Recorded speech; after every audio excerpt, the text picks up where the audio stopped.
Governments around the world will converge in Japan in a few weeks to sign the Minamata Convention.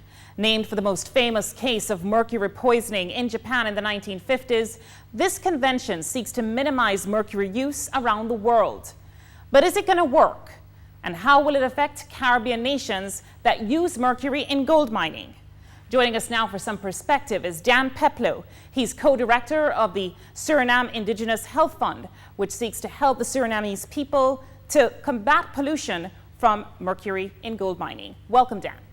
Oh, hi. Thank you, Zara. So what does the mercury actually do for the gold mining process? How does it make it efficient?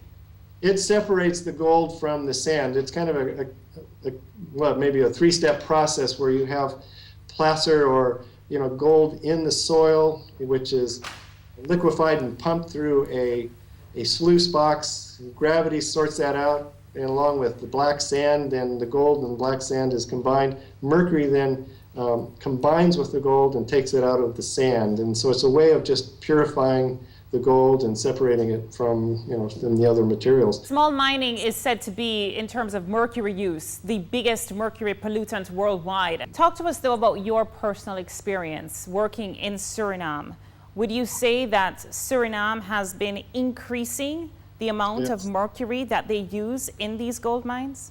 I have looked at research other people have done and have noted that there seems to be estimates on the use of mercury is increasing as this sort of a linear relationship. The more mining that is conducted, the more mercury is used, and therefore the more mercury that's released into the environment. What kind of effects are you seeing?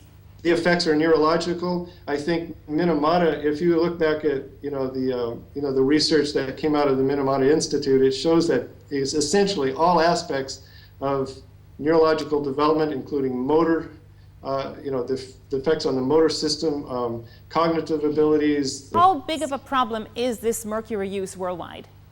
We may not have all the facts, but we know the consequences are huge. And in the case of mercury, when you start thinking about exposing the global population of people to mercury and what potential impacts that has, I think people are concerned.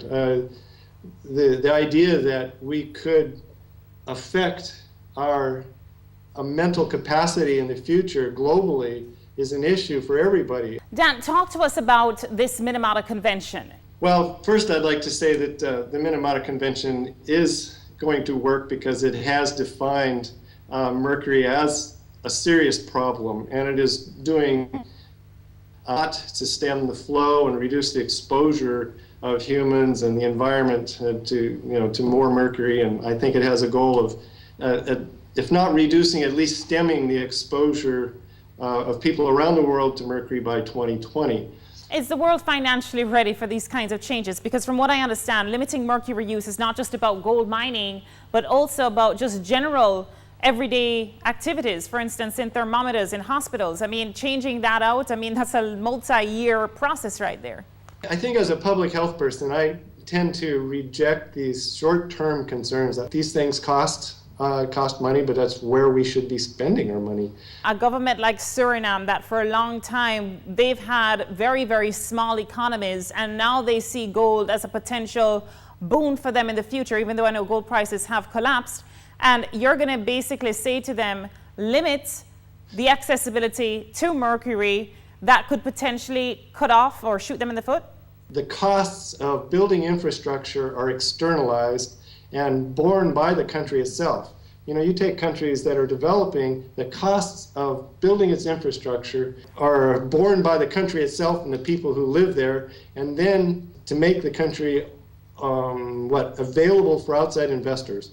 The outside investors need to participate in this process, bear some of that cost, and make it possible to exploit the resources rationally and reasonably with a sustainable plan in place. Dan, just want to say thank you so much for coming on and sharing your thoughts.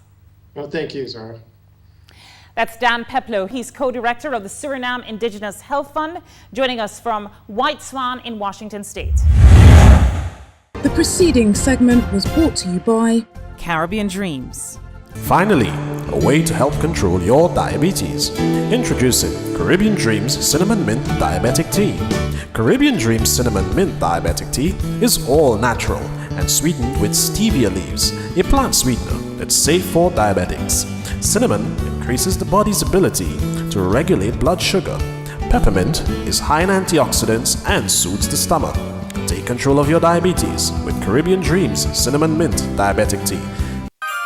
'Twas a night when all was still, that pastry passions experienced a thrill.